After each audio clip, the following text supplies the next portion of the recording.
Look up to the stars. The night sky is so familiar, but also so unimaginably incomprehensible. But look up to the stars. What do you see? Do you speak the language of the sky? Can you read the messages in the twinkles? Do you sense the distance and the enormity? Or is there some intimate message up there in the stars written just for you? Our ancestors looked up at those same stars. They sought meaning and clarity about the very same questions we wonder about when we gaze up at the sky. They wondered about death and life. They wondered about loss and fear. They wondered about purpose and safety and family and love. Look up to the stars. In 1986, I was about 8 years old. That same year, the movie An American Tail, an animated movie, An American Tail, was released. Do you remember that movie with the mouse? If you remember that movie, then you definitely remember this lyric from the song that came out with the movie. The song was called Somewhere Out There by Linda Ronstadt and James Ingram. I had to Google that to remind myself who sang it. The lyric goes like this. Somewhere out there, someone's saying a prayer that we'll find one another in that big somewhere out there. And even though I know how very far apart we are, it helps to think we might be wishing on the same bright star. Look up to the stars tonight, my friend. Those stars are the same ones I'm looking at tonight. I wonder if you see what I see. Hey there, everybody. Welcome to another episode of the Between Podcast. I'm your host, Matt Mattson, and I want to jump right in today. I'm pretty excited about this conversation. So in 2018, Reverend Lindsey Turner, who was a pastor at a church, was forced out of that church in, I'm sure, what was one swift and really painful moment. Lindsey lost the house, career, and community they had built. After learning that Lindsey had offered a home to a young adult who was both trans and housing insecure, a small group of church leaders demanded Lindsey's resignation in secret. I'm sure we'll get into that story in our conversation here in a little bit. Lindsey is also known as Bad Pastor. Lindsey, I've heard you introduce yourself as a bad pastor for good heretics. And, I like that line. Me too. Lindsey is a consulting astrologer, community minister, and a ritual arts specialist. They work at the intersections of liberationist theology, traditional astrology, and time magic, which, by the way, I don't know what time magic is, Lindsey. I'm just going to say that up front, and I'm going to ask you about it later, I think, because I just don't know what it is. Lindsey offers one-on-one consultations and spiritual accompaniment, teaches theology-astrology classes, guides group development workshop, and hosts an online community called Starpals for people who find themselves at the intersections of queer, trans, and Christian, post-Christian identity.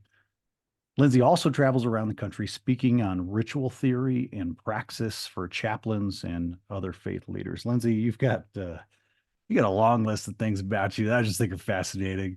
Any one of which we could do a whole podcast episode about. Here's what I know about you. You live on a communal orchard. You restore furniture. You've got multiple pit bulls. You love to sing. You're a deeply studied ritualist. You have a master's of divinity from Union Theological Seminary. Your social media handle is Bad Pastor, as we mentioned, and you're an astrologer. I'll just admit I have no idea where to start. So I'm going to ask you to maybe just, I don't know, maybe just tell us a moment. Tell us about a moment from your week that might let us in on the real daily fascinating life that I'm sure you live. Thank you for that warm introduction. And I'm sort of tired already listening to all the things that I'm up to. I do lead a busy life, but it's one that I've had a lot of fun building and being intentional about. Last week, let's see, I went outside one day and decided that the yard needed to be raked and cleaned up in front of my house. And so I spent 3 hours doing that. And then I came inside and taught an astrological Bible study online to 20 people. Yeah, that's and cool. So that's just a snippet from from my life, right? One day last week doing both, kind of indoor, outdoor, brainy, brawny. I love to keep it mixed up. That's fantastic. So you did you said in like a astrology Bible study, an astrological Bible study. That's cool. That's really cool. I don't know. I'm just going to say this. I am as open as it gets to new ways of understanding spirituality. And I'm a little embarrassed to say that I know pretty much nothing about astrology. I mean, I know when I was born and somebody has told me that my sign, and I've been like, neat. That sounds good. I hope that's a good one. You know what I mean? Like I know nothing. Uh, on your website, you say there's this line that I wanted to read from your website because it helped me like think of astrology maybe in a new way. You wrote this. Astrology is a complete symbolic system that reflects the fullness of our humanity. On a metaphysical level, I understand astrology as a language we can use to communicate with the divine. That last bit there, Lindsey, Mm, a language we can use to communicate with the divine. That's cool. Uh, okay, mm. so will you give me a primer and how astrology can help me and the person listening on the other end of this a way to communicate with the divine? Absolutely. Yeah. So a big part of my work right now, and I hope it will be for a long time, is knitting together, stitching together this torn tapestry that exists between the church and astrology.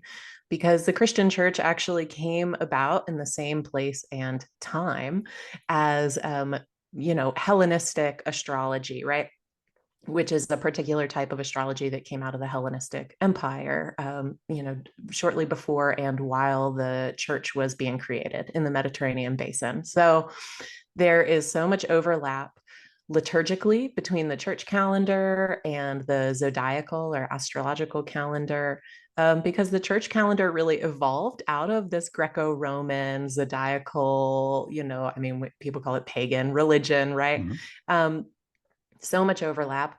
And the night sky has always been a primary means of orienting oneself to time, to cycles, and also to meaning and storytelling and the divine. And I call it a language of the divine because the Bible calls it that, more or less. And so, actually, the Bible study that I was teaching last week, we got into Genesis chapter 1, verses 14 and 15, where basically it said that God creates the lights in the sky, which could be referring to the sun and the moon, maybe to the stars and the planets, right? And those lights are to serve several purposes. And on one hand, they're meant to help us keep track of the rhythms of the days and the nights, the seasons and the years. But there's another part in Genesis, in this verse, where they talk about the lights. God made the lights to give us signs. Mm. And I differentiate signs from seasons, right? Because there's a certain externality to keeping track of the day and the night, the seasons. When do we plant? When do we harvest, right? When is it going to get cold? When is it going to get warm, right? These are all very like practical, material ways that the lights communicate to us, right? What season Mhm. it is. But a sign is a form of language or an expression of language. Mhm.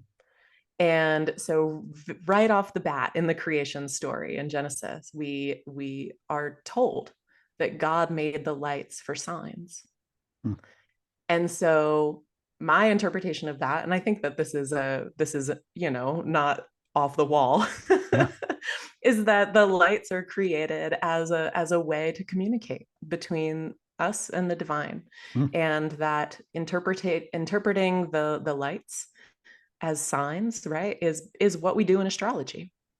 That is a working definition of astrology. Yeah. Is we we use the movement of the planets and the sun and the moon through the zodiac, through the constellations, through the sky to make meaning.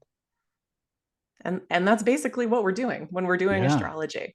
And so, the practice of like pulling a birth chart for someone, I think is a practice of communicating with the divine, right? And seeing like what was God laying out in the sky at the moment of this person's birth, and how do we interpret that? And as an astrologer, I want to use that to help people make meaning and live, fulfilling lives. Yeah. Okay. So I mean, this is like 101, or this is the prereq to 10 to astrology 101 right now that you're doing with me. But like that idea that I think I've never just considered the idea that the stars and therefore astrology is an interpretation of the language of God to the language of the divine to us. I think you just set it up as like the stars are a communication system, a language, Mm, and astrologers are people who can understand that language or at least make meaning out of that language. That is totally. just that idea that the divine speaks through these lights in the sky. If I rewind 2,500 years or whatever and think about people in that moment, just trying to make meaning, trying to interpret, trying to borrow from other cultures that came before them, and trying to just make meaning out of the biggest questions in their world at that time. And of course, we look up at night and at some point, maybe it starts to make sense. At some point, we start to see that there is a language there. There is a story being told, maybe not just to us, but about us. That to me is okay. So like, I'm just falling in Mhm. love with the idea of astrology. If just through that lens, did I just screw anything up? Did I just say really dumb stuff? No. And I would say, I think the prepositions you offered were maybe like to us or about us, but I would even offer with us. Mm, mm, And in the some of the Greek texts from this Hellenistic astrology, astrological tradition, mm, they talk about the stars as witnesses. And the Greek word is the same word that's used in the Bible to talk about martyrs. mm, And to be a martyr is to be a witness, right? And so yeah, there is something, I think, it isn't just one direction, right? yeah, Because I think we have a tendency to be very causal in our thinking, yeah, right? But it's kind of a scientific or materialist, like one thing causes this. So I think a lot of people think about astrology as like, oh, well, the planets aren't causing me to do anything, right? And I would agree. I would say, no, I don't think they're causing anything. I think that the same types of things that are emerging from the archetypal field in the human experience, we're able to map onto the movements of the planets in the sky, yeah, right? And that there's like a co-emergence yeah, of meaning. It's yeah, like music. I mean, what is music, right? You start to, I yeah. think music and astrology are very similar, right? Music is, for all intents and purposes, a language, Mhm. right? And it's symbolic, it's emotional, it's evocative. Yeah. Um, but just because we may not be able to like really clearly define like what music is or how music works Mhm. doesn't mean it's not real. Mhm. And I would say that about astrology as well. Yeah. That co-emerging with, or the idea of co-creating meaning. I love nerding out about that. That's part of this is going to bore some listeners. So heads up, listeners. I'm going to do 2 minutes of things that you probably don't want to hear. But like this is I I have this like innate belief. I'm going to move away from astrology for a second, but I'm going to come back to it. I have this belief that like eats at me from the inside, that just is keeps calling out to me as this has to be true, although I can't find the words to quite explain it appropriately. But the belief is that like God, our understanding of the divine, has to the only place it could have come from is the space between us. That's what this idea of between to me is all about. Like the only Mm, way at the very least, the only place where the understanding of God could have come from is through our interactions with each other, our writings to each other, our conversations with each other, our gazing into each other's eyes and wondering about each other. That's the only place we could even come up, I believe, the only place where the energy exists for God to have been born from. But that's also the place where we can find God at any time. There is this creation. We are co-creating with God. There is not. I love that you just differentiated from sort of causal. No, the stars aren't lined up in a way that made you make that terrible decision last weekend, but but they might have they might help us understand what's going on in our life to make meaning out of what the decision we made last weekend, right? Like there is Yes. there is a reflection happening, and for me that is a different language to understand the divine. I'm butchering the words that you said. A language we can use to communicate with the divine. There is this co-creation. Language requires interchange. It requires an exchange of energy. Language doesn't Exactly. exist on its own. It only exists in between. Anyway, gosh, I don't know if that went anywhere, but Lindsey, man, this is It exciting. did. It did. Yeah. I mean, it exactly. Language is an interchange, which I think too, I love this passage from Genesis, and there's so many more in the Bible around the night sky and astrology and the constellations and all that. But, there's a theological thread of belief, right? Or a theological premise called the watchmaker God, which is like God kind of made creation and then set it into motion and kind of walked away, right? Yeah.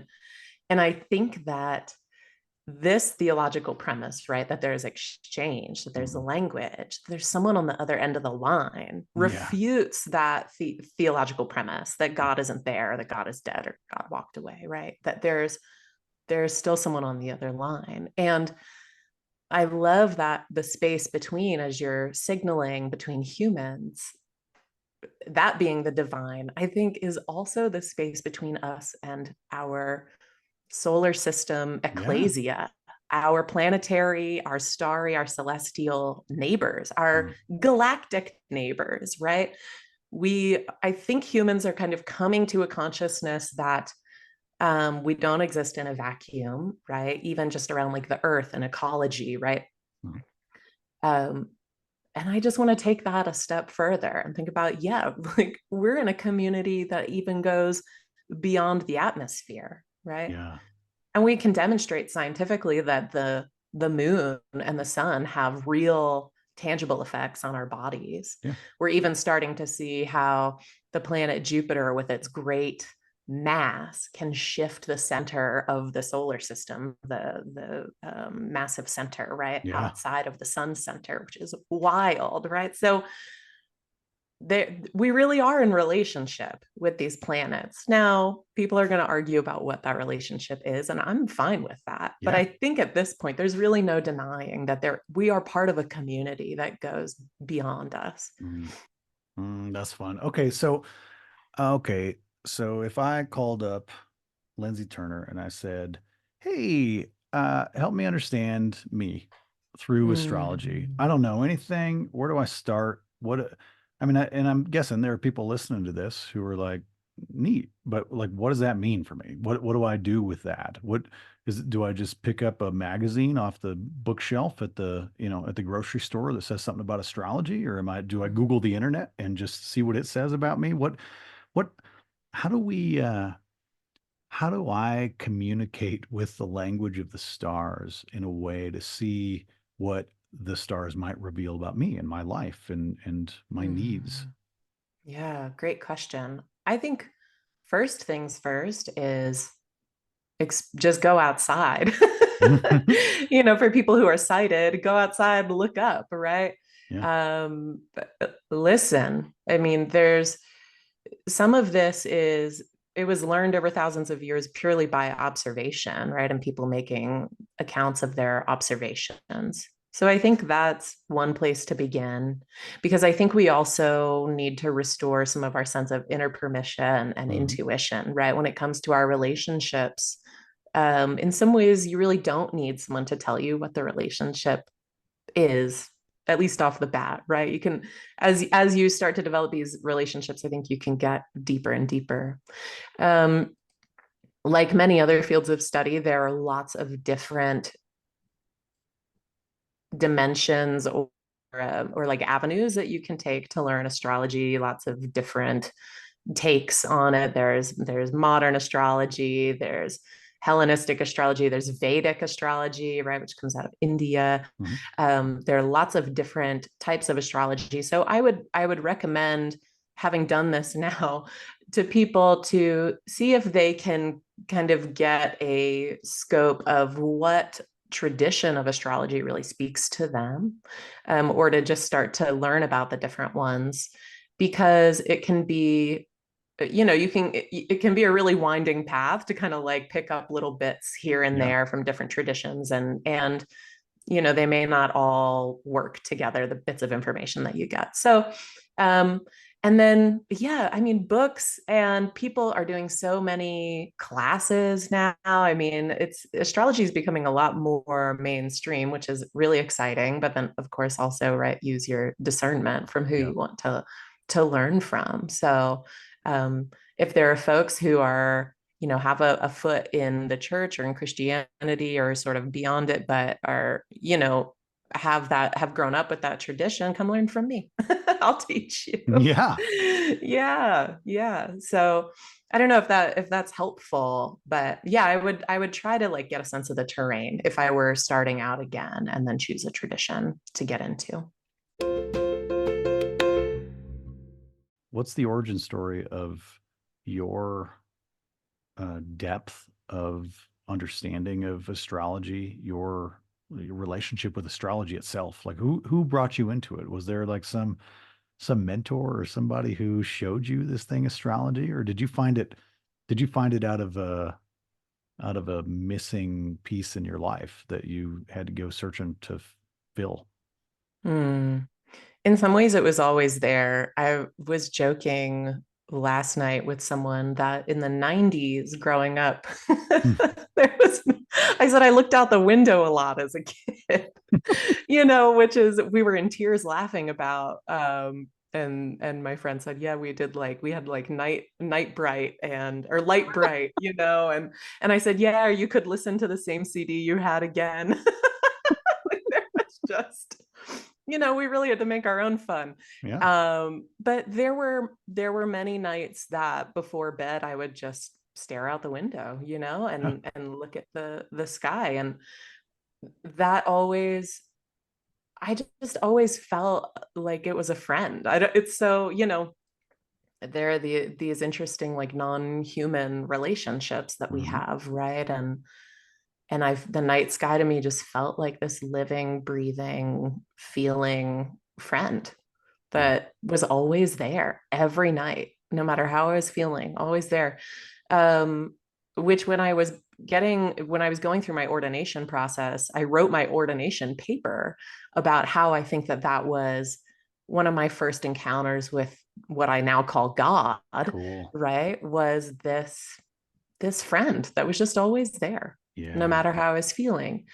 And, there's always, I think when we have interests like this, there's a thread. I can trace the thread now. I would set alarms. I would comb the newspapers for meteor shower announcements. I would set an alarm to get up in the middle of the night in the 90s, Yeah. when I was in grade school, and go outside in the freezing weather and watch a meteor shower at 3 a.m. I took an astrophysics lab when I was in college and just kind of like aced it out of nowhere. I was not a science person, but I was so enamored with the topic, right? I remember like we were weighing stars, right? Or we were getting the mass of stars using like all these equations and telescopes. And it was so cool. Yeah. And I just loved it. And it was always, my friend growing up had this big purple astrology book that was about like love and astrology. And I remember us looking at it and trying to figure out what the sun sign of the person we might marry would be. And Right. I just like every time I went over to her house, I was like, we gotta look at the book again. um, and it was just a friend who said, hey, This was back in 2017, I think. You should check out this lady, Chani Nicholas. And I was like, okay. So I checked her out. And Chani, who's now a huge name in astrology, and I think she's like Oprah's astrologer, Right, like big right. name, was doing PowerPoints with voiceovers from her house for people according to their rising sign, which is a one way of like thinking about your chart or orienting to your chart. And so I started purchasing her little like classes and stuff and learning that, oh, I, for my whole life, I was just like, oh, I'm a Cancerian, or I have, I'm Cancer. Mhm. But then realizing like, oh, I have all these placements and all these different signs, and my chart is like a quilt, right? Mm. It's not just this like one thing, but it's this incredibly complex tapestry. And then I just was hooked. I mean, and I think Chani Nicholas was sort of the astrology gateway drug for a lot of us, Yeah. who are interested. And she has a book now called "You Were Born for This," which I think is a great primer for people who want to, just kind of like have a reliable source for astrology. I think that that's an excellent resource. But yeah, I think it was just sort of I was always it was always right there. Yeah. And then eventually you find language for something like that. Yeah. Yeah.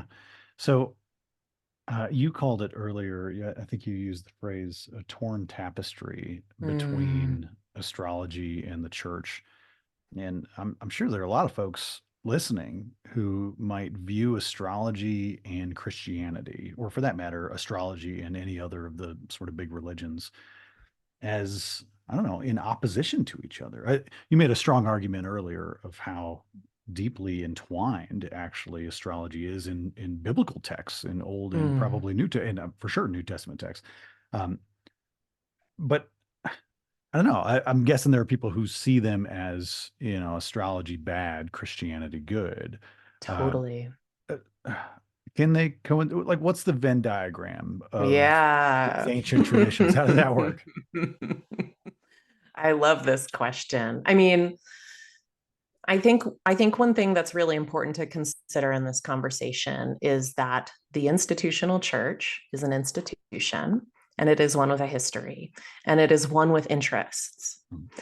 and it is one that has campaigned for its own interests, right? And I think if folks can't get with that, then they're just not going to bang with whatever I'm about to say, right? But if we can at least agree, The if we can, podcast, that's funny. The podcast analytics just dropped off right there. Like, okay, well, they just turned it off. That's great. That's good. Now we know that we're talking to people who are open-minded enough to hear the rest of this conversation. I like it. um, so as I mentioned, right, astrology and the early church were coexisting in the same Mhm. place and time. And there are a number of reasons why eventually the church essentially built a campaign against astrology. And these are well documented, right? Like these are written by the early church fathers. Like this is not, I didn't just like come up with this. Yeah. Um, and I mean, firstly, astrologers, 2000 plus years ago, were considered priests. It was a religious position. Yeah. And so you can imagine that when the when the early church, became sort of the Roman Catholic Church, right? When Council of Nicaea, all this, Mhm. um, people had astrologers and priests, spiritual leaders that they were going to Yeah. for advice, for meaning. And there was competition, right, between that and the church that became the church of the state of Rome, Mhm. right, the Roman Empire.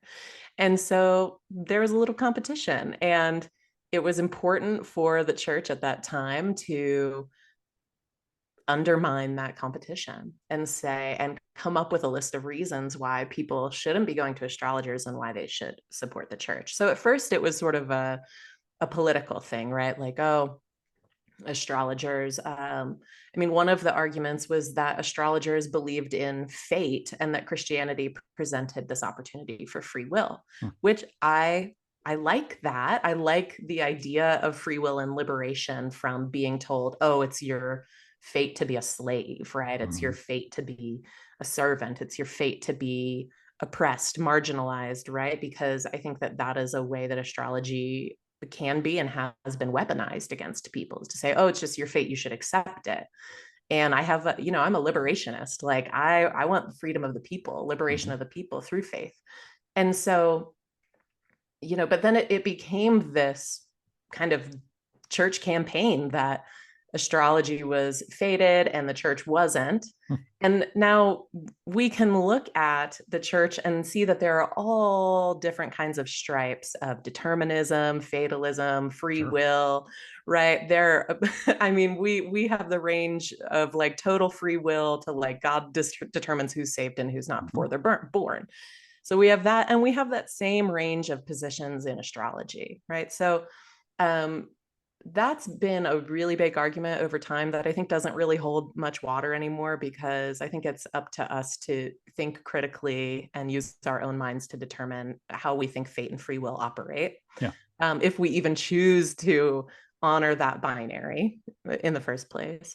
Um, then there were the Roman emperor, right, or the Pope, right, did not want people predicting his death, Mhm. which was something that was part of, I mean, astrology was a political tool too. Like courts had astrologers who would give recommendations about when to go to war, or when to stay in peace times, right? When an Well, emperor was going to die or be vulnerable. and you wrote about, and I think I saw something on your social media, but I remember reading an article that you posted about sort of the magi, right? Like the Mm-hmm. magi seeing the star of Jesus or whatever. Like Herod sent, like, wanted to know from the magi when exactly that star showed up. Why? Tell people why, because that was like, oh, I get that Yeah, now. Now I understand that. because it's political information. Yeah. It's, I mean, astrologers were practicing espionage. Yeah. They were going, they would, and it's not the type of, I think, nefarious espionage that we think of, but like the espionage that diplomats perform, right? Yeah. Where we have diplomats at posts in different countries, and they're just in it, right? They're observing, but they're also like, oh, here's a gift from the US because the royal family had a baby, Yeah. that sort of espionage and Yeah. diplomacy. And so this was very common in the biblical landscape, right? And so yeah, we have the magi. They're observing some sort of astrological phenomena. I mean, it's astrological because they're interpreting it, Yeah. right? They're seeing an astronomical phenomenon and interpreting it and going to pay homage. And on the way, they're like, hey, hey, Herod, did you know like there's Mhm. a king being born? And Herod's like, oh, can you give me the birth time? Can you Mhm. give me the birth info? Can you tell me the identity when you figure out this kid? Mhm. For political purposes, because as we know, as the story plays out, Jesus is a threat to the powers that Yeah. be. Oh, man, that just that alone, like that's that direct crossover. I mean, we put three little wise men in our little tiny little wooden, setups at Christmas time, like everybody does. Those are astrologers. There Mm-hmm. is not, the Venn diagram is that heavy. Like it is that there is that much Oh, crossover totally. that they're in the picture. They're literally in the Christmas picture. That's the man. That's anyway. I think that to me is uh that just flies under the radar of most people's faith experience, right? Right. And I believe that that's by design, right? Yeah. And if you really look at that, I mean, it's only in Matthew, the story of the Magi, even the most conservative biblical scholars will tell you that they were astrologers. Yeah. So this is again not pie in the sky. Like this is real information that over time has been sort of like, ooh, let's suppress this. Let's Yeah. suppress we'll call them the Magi. But the Magi were a tribe of people that practiced astrology, or they were a priestly order of people that Yeah. practiced astrology. They were Yeah. astrologers and priests. So even if you dig a little bit, you're still going Yeah. to get to astrology. Yeah. You don't have to take out a big shovel. That's man, that okay. So I really I mean, my next question is do me like do an astrological reading. Like my turn. Like what? I was born on this day at this time, but I don't think that's the right use of our time together. I would love to give you a consultation though. That would be very fun.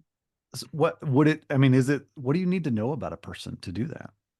So you really need the birth time and place Hmm. and date. Hmm. You can do a good job without the time, but the time it really fine tunes the reading. Hmm. So those are, I mean, that's it. Place, date, and time, Man, that's cool. What do you, and consent. yeah, that's fair. If I told you those things about myself right now, like, do you have to like look at a book or like spin a globe or like look at the go outside at night? Like, I really don't like what comes next. Or Yeah. do you just know? Or are you just like, oh, well, I know exactly. This is what I could tell you.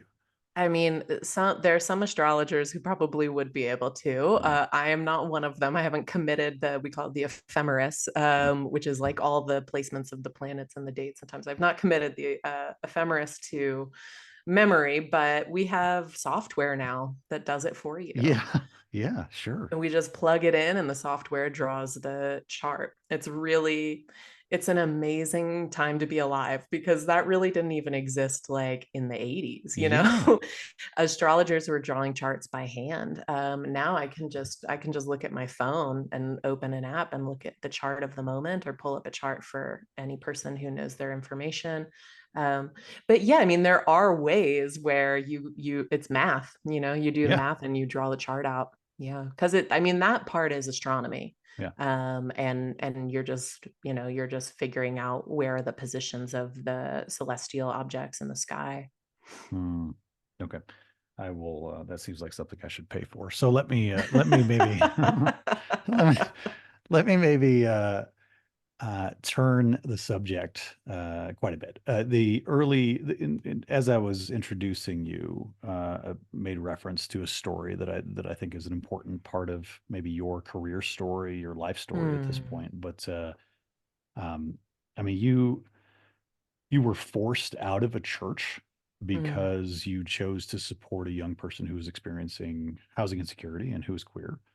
yeah. Um, I can't even I can't, I mean, you must have been relatively young in your career at that point. I mean, Mm, just your own person, the weight of that on you personally, on your heart, on everything that I'm sure you had poured so much into leading up to that moment in your career, right? And then make a choice that I'm sure to you, it's 100% clear that it was a choice of love, a choice of faith, a choice directly representing what you understood about your faith, I would guess. I probably shouldn't yeah, make that assumption, but I don't I know. think that's fair. Yeah, will you tell us more of that story? Is that okay to ask about? Is there more of that Yeah. that you can share? Yeah, it's interesting because there was I basically signed an NDA when I left that position in Mhm. order to be paid out my salary for that year. And the National Labor Relations Board in the last couple of years said no more like Yep. these gags that people, companies, businesses, institutions are placing on people, um, that they can't talk about the negative experiences they had while working there. They're not enforceable, Yeah. which is, it's kind of great because now I'm like, oh, well, I guess I can talk about Mhm. it. But for a while I could not. I was bound. And it's a really unfortunate reality that that's a fairly common story Mhm. among clergy, particularly among women clergy, queer clergy, young clergy, Yeah. right? Who are, there's a sort of fresh batch of us. I think millennials and now even Gen Z getting to the age where they're coming out of seminary, going into the pastorate, and trying to change a dying institution, Yeah. really. And I want to distinguish between the church, like the ecclesia, Jesus's community, and the institutional church, Yeah. because I really do think that they're two quite different things at this point. Maybe there's a Venn diagram, like you said That's right. Yeah. earlier, right? Yeah. Where they have some things in common, but I also think the institutional church has really become a party to capitalism, but like, and also cultures of white supremacy Yeah. and lots of other terrible things. And like buttresses of jingoism and nationalism Mm-hmm. and all these sorts of things. And the church that I was in was fairly liberal. I mean, Mm-hmm. I was with the United Church of Christ, which people joke is like Unitarians considering Yeah, Christ. that's Like, right. and this stuff is happening in liberal churches, Man. as well as Yeah. conservative churches. I mean, Yeah. it's really incredible. And it happens. I mean, pastors get scapegoated. It's like in some ways it's a story that's special to my life because it was definitely a turning point, but in other ways it's like the most mundane story, right? Like leadership changed over, the new leadership decided they didn't want me to be there anymore, and they did what they needed to do to get rid of me. And there Yeah. was nothing, there's no, I didn't do anything wrong. I wasn't at fault. I wasn't held at fault for anything. I mean, they paid me out the rest of my salary. They certainly wouldn't have done that if I Yeah. had, done some egregious harm. Um, and I think it just speaks to the state of the institution itself that I went to I hadn't even taken in this young person, but I had offered to. Mm-hmm. And they said it was a liability. A liability. I Mm. thought, it's a liability to house someone, to give someone who needs a bed a Yeah. bed. I mean, Yeah. what is, and they were just so anxious about whatever, a lawsuit. I mean, I don't even know. But it Yeah. was just like this weird anxiety and fear. And I was like, okay, well, I'm going to do this Yeah. because my faith tells me to, calls me to, right? Give someone a bed. I'm not going to tell this kid they have to go Yeah. sleep on a park bench somewhere in New Jersey, right? And they, and they, in these moments too, they just wait. They wait. Everyone was gone for summer vacation, like it Mm-hmm. was, I had Mm-hmm. no help. I had no one to call. No one was there to witness. It was all behind closed doors. They threatened the senior pastor at the church if he didn't comply. I mean, it was just a whole Yeah. political disaster. Um, and they demanded my resignation, and in exchange for my silence and the rest of my salary for the year. But I was also a couple months away from my official ordination with the United Church of Christ, Yeah. because in the UCC you have to be called, you have to be in a pastorate. And I had been working toward that. Let's see, this was 2018, so for 7 years at that Yeah. point. Yeah. And I was this close. I had Mhm. all I had to do was go and defend my ordination paper, Oh but that was gosh. it. And Yeah. that's when they would have voted to ordain me. So, um, it was really like this spiritual wilderness moment of being like, well, what the fuck do I do now? Yeah. Right. Yeah. Like, um, and what was really healing and really powerful was the following June, about a year later, I had 12, which is like this perfect, beautiful number of zodiac signs and apostles and all these things, right? 12 of my colleagues and friends from seminary, who themselves are all in pastorates and differing denominations, they extraordinarily ordained me. So they basically Wow. said, like, we're going to pass our mantle to you, because at that point I was like not interested. The UCC said, well, you can stay in the ordination process if you want, but it was sort of Mm-hmm. like when someone tries to get you to break up with them, they just like Yeah. treat Yeah. you so terribly that Yeah. they don't have the courage Yeah. to just break it off, right? And I just said, no, no thanks. I don't trust the covenant that would Yeah. be implied by that ordination process with you. And so, yeah, my friends did it. It was great. It was so That's great. wonderful. What a gift. To have 12 friends around you that might do that. And then like to step in that moment and to and man, that adds for me as somebody who doesn't mind the outside the system. In fact, sometimes really values the outside the system stories. I don't know. Mm, That's beautiful. Isn't that closer to I don't know, the ground, closer to the ground that Jesus walked on? That I that think when so. 12 people come together and say, "No, we will lift you up. We will build the covenant with you." and be the connection between you and something bigger. That's a beautiful part of that story. That's a Yeah. beautiful part of a very difficult story. Thank you. Yeah. Yeah. Book of Acts style, Yeah, right? heck yeah, Just yeah, that's right. laying of hands and saying like, hey, we ordain you to ministry. Like, let's Yeah, do this. It's great. It was beautiful. I'm glad that that came out of it. I think it would be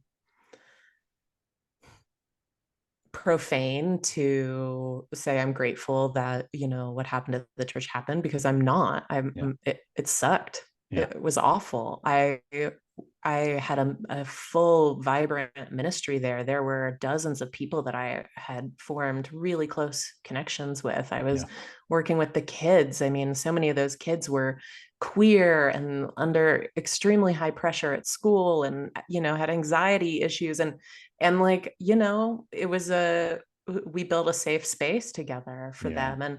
And so yeah, it was painful. It was like having part of your body ripped off. yeah, And so now I think I really want to be, I feel like I'm in the wilderness, and I feel like I'm sort of just there comfortably at this point, yeah, and almost sort of collecting others who are out here, right? And saying, hey, you are having wilderness experience for sure. Like, you have left the institution, you have left the civilization as yeah, you know it, but there are people out here. We have figured out where the resources are, and actually we're having a really fun party over here under this tent, so why don't you come join us, right? yeah, and yeah, and so I'm proud and happy to be in that spiritual location, and to greet people who maybe have had similar experiences or just similar types of yeah, experiences. yeah. The there have been, you know, lots and lots of people in the spiritual wilderness for lots and lots of years, lots and lots of centuries for Mm, that matter. But this moment right now is such an interesting moment because we can find each other. And we can find each other out here in the yes. wilderness. There's like suddenly we can hear each other, we can see each other, we can sense each other out in the wilderness. And what I've found is that sort of that folks in the spiritual wilderness, as you described, it's so many, uh, such a wide array of faith experiences and faith languages that they speak, and faith languages that they're trying to get rid of and trying to find new ones. And I'm so struck by that sense of the spiritual wilderness as a community in itself, Mm, that has emerged in very real and very, very concrete ways over the last couple of decades. It's a neat thing to see for me. yeah. I know, I'm sure you work with folks who are deconstructing and reconstructing their faith after church wounds, and Mm, I'm guessing you use astrology and Christianity and maybe other spiritual languages as well to help mm, people heal from those wounds. Is that a big part of the work that you find yourself doing informally and probably also actually formally? That's probably some of the work you really do, right? totally. Yeah. Totally. In fact, I mean, you almost took the words right out of my mouth. I have been engaging astrology, and particularly the zodiacal calendar, to address church and theological wounding Hmm. as it comes up in the liturgical calendar. Hmm. So, looking at, for instance, you know, looking at Advent, and what are the ways in which we have been conditioned to see Mary as weak, as docile, Yeah. as objectified, of this objectified kind of mother figure. And how can we use the sign of Sagittarius, which is its Sagittarius season during Advent, to think about Mary in new ways, to think about hope and devotion in new ways, how to be empowered rather than suppressed and Yeah. repressed, right? Like, those are all things that come easily out of Sagittarius, so we can kind of use it as medicine in a way to say, like, Hmm. let's talk about some of this stuff that we've been taught. That's cool. That's actually uh that makes me think of another question that I know I wanted to ask you. And you said this word earlier, and it's something that I know you and I share in common. But the idea of giving somebody permission. Let's use the example you just used, right? I'm gonna to give somebody permission to experience Advent in a different way, to interpret Advent in a different way, to make new meaning out of Advent in that example by not just looking at the way Mary has been presented, but let's look at Sagittarius as it shows up at that same time of year, and let's find out what connections there are. Let's give you permission to reinterpret, to reread the same story. You're not changing the story. You're not. This is you often say you talk to bad heretics, and you are a bad heretic perhaps, but this is there's not much heretical happening here. We're just looking at the story with different glasses on. Let's put Right. on this astrological glasses, and let's take a look and see how the story comes to life in a new way. That idea of you giving people permission to experience faith in a new way just really inspires me. That's a word that I get really excited about. Will you?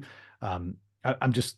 I think I just want you to talk about that idea of permission, because I know I've Yeah. seen you write about it before. Yeah. Well, even that word heresy, I'm fairly certain that, like, if you look at the etymology, it just means choice. Hmm. Wow.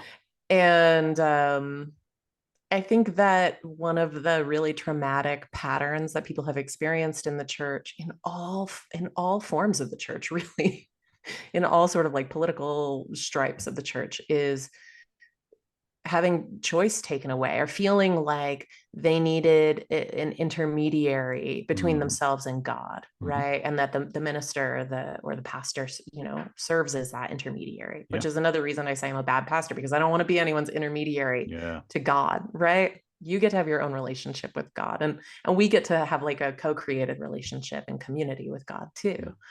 Yeah. Um, and I think it's really, looking at the history that we sort of got to like the tip of the iceberg of like why the church said astrology is demonic, or says Hmm. it's Hmm. demonic, right?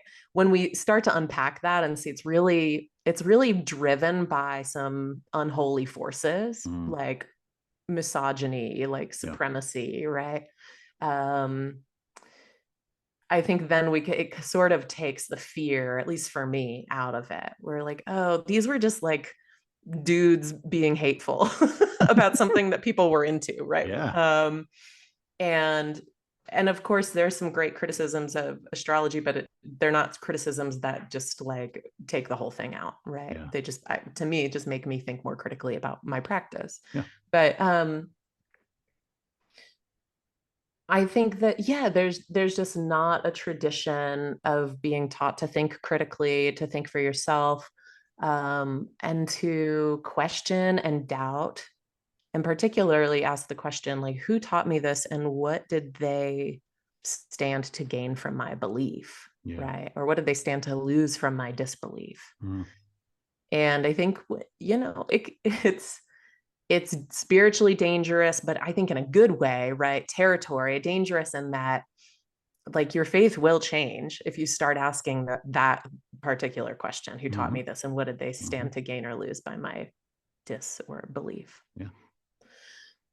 But then I think it gets easier to have a sense of agency and autonomy over your own beliefs and explorations, and even practical applications of your faith, which kind of concern me more than like, what do I believe, abstractly. I'm Hmm. more concerned with, well, how do I behave? How Hmm. does it inform my relationships? How does it inform my life? How does it inform my joy, my peace? Um, yeah, it just takes practice, but then I think you get better at giving yourself permission, right? And so, yeah, I think that's part of the work I want to do, is give people permission to give themselves permission. Yes. Yeah. So I think I skipped a question that I wanted to ask earlier, so maybe I'll circle back to it, and then we can wrap up our time, because this has been a awesome conversation that I could live in Oh, for thank another you. 3 or 4 hours, Lindsey. But I think there's a really practical question of how can I use astrology to create more moments of sacred human connection in my life. That's what this Between project is all Hmm. about. That's what this podcast is supposed to be about. although I often find myself trailing into lots of other things that are just interesting to me. And I love that part of these conversations. But like, how can, if I want to, if I want to build better relationships with people, if I want to show up in ways that are more love filled for people in my Mm, life or strangers that I encounter or the people around me, if I want to fill the space between me and everybody I see with the best of what the ancient traditions can teach me, what mm. does astrology have to offer me? Are there some practical ways I could use astrology to improve Yes. my relationships? Oh, okay. Totally. Yeah. So I'd say one is that astrology, that no two people have the same chart.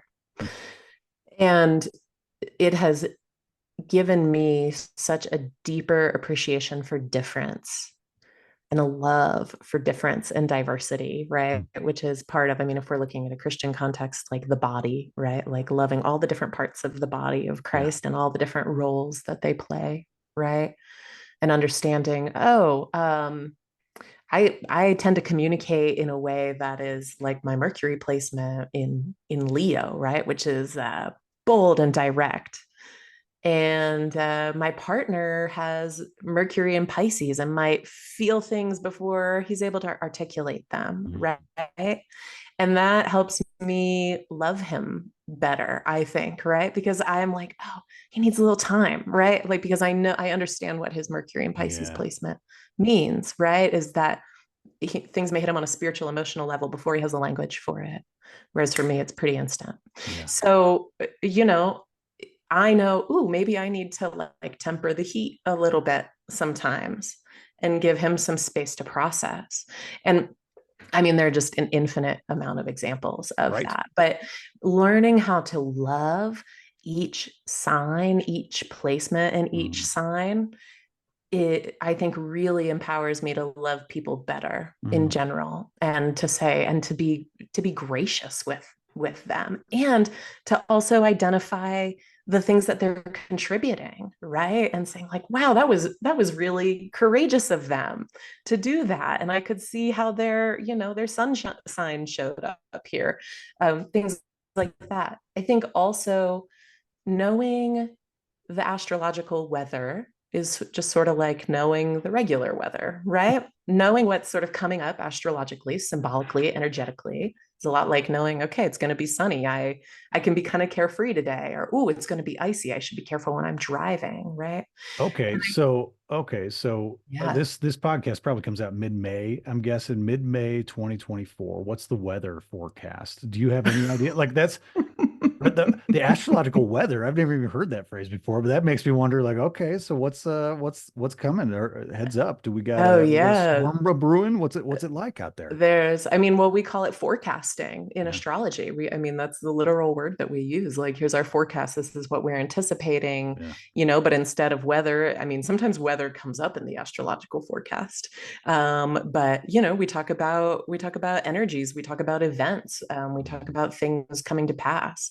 Um, we have a Jupiter transit coming up in May, I believe, late May, where Jupiter is moving from the sign of Taurus into the sign of Gemini. So there may be a real energetic shift from this kind of Earth energy of Jupiter, where there's like a more global focus on resources and things over the last year, right? Things to do with land, with Earth, and moving into an air sign, which has to do with ideas. Gemini is a sign of comes in twos, right? It's the twins, and Mhm. so we might see a lot of like binary ideas coming out, right? I mean, and we can anticipate this with the US election that's coming up this fall. I mean, there's history repeats itself, and we can Yeah. kind of anticipate some of this in addition to what we've observed from the planets in the past. And so um yeah, I mean, we're forecasting all the time about stuff. So that's just, one thing in May. But to that end, I think when you know the weather, you can embody the fruits of the spirit Hmm. in a better way, right? So if you say like, ooh, um, tough Mars transit today, it makes people kind of prone to anger and to maybe lashing out or saying things they don't mean, or to, to violence or something like that. These are different significations of Mars. You might say, okay, I need to set an extra intention today of being really peaceful. And I really, really need to embody that, like peace and kindness. And if things start to feel heated, to not give over and into it, but to stay kind of cool. So I think that that's like a tremendous way to use astrology to love people better. Yeah. Okay, Lindsey, I could keep going. I'm not gonna. I'm just gonna ask you, will you tell the folks listening, will you tell them where to find you? So Yeah. badpastor.me is your website, and I spent lots of time on there. Oh, thank you. Badpastor.me. But what else? Is there anything you're excited about? Anything's coming up that people should know about? Anything like that? I mean, I am always offering like groups and classes. I just started, it's, this coming out in May, but we're talking during Lent. I'm doing like a Bible study. People are loving it. I may do another Yeah. Bible study. So I'm busy. I'm doing stuff. There are lots of ways to engage. So, we can do one-on-one consultation where we do an astrological reading for you, or I do spiritual accompaniment where you can work with me one-on-one to talk about faith and moving through the faith, spiritual wilderness. And I also use astrology to help with that too. I do classes and different groups. And then I have a meetup called Starpals every 2 weeks. We do, my friend Sarah Knoll and I, and Sarah's a former Episcopal priest. We do a monthly month ahead forecast, where we talk about what's coming up in the next month. And then we do a full moon meeting. So the Monday before the full moon, we get together, and it's just a time for people to talk about what's going on in their lives, going on in their charts, and just share and just be in community and be held and learn about astrology. And there are a lot of people who in that group who are pastors, who are people, former pastors, people who've left the church, people who have one foot in the church, people who haven't gone to church since they were 5. I mean, it's a neat group of people. So and that's open as well for folks to join. Man, Lindsey, I feel like I learned a whole lot on this particular episode, this particular conversation. Uh, I hope we get to stay connected. This was what a delight that you said yes to coming on the Between podcast. I'm genuinely honored. I'm just really, Oh, really appreciative. You do cool stuff, and I love to follow your stuff on social media. I've been following you for a while because Bad Pastor was like, I was like, okay, I'll click that one. Like, I'm curious, I'll follow that. That's interesting. And it's sure enough, evocative. it is. Yeah. And sure enough, there's been, I've loved the content, and I feel like I keep learning stuff. Oh, thank you. This has been a wonderful conversation. Thank you so much. I hope at some point I can ask you questions about you. That's always funny at the end of podcasts. I'm like, well, wait a second. Yeah. I didn't get to know anything Yeah. about you, Matt. But thank you for being a great interviewer and reflector and listener. I really appreciate it. And this has been fun, and I'm happy to stay in touch. Thanks, Lindsey. Hey, thanks to all you betweeners out there for listening to this episode of the Between podcast. Make sure you visit between.church on the internet to sign up for our mailing list. That's probably the most important thing, our email list. Make sure you subscribe to us on YouTube. You can check out our 5-minute sermons, 5-ish minute sermons that we post every week. Follow us on social media. We got daily prayers. We got all sorts of other content. And join our community fully. We invite everyone. You are welcome here, no matter who you are or where you're from, no matter what you believe or even if you believe, no matter who you love or how you love, no matter what anybody else has ever told you about you. You are welcome and loved and celebrated here at Between. My favorite church is the space between people. Now go with God's love and create the church between.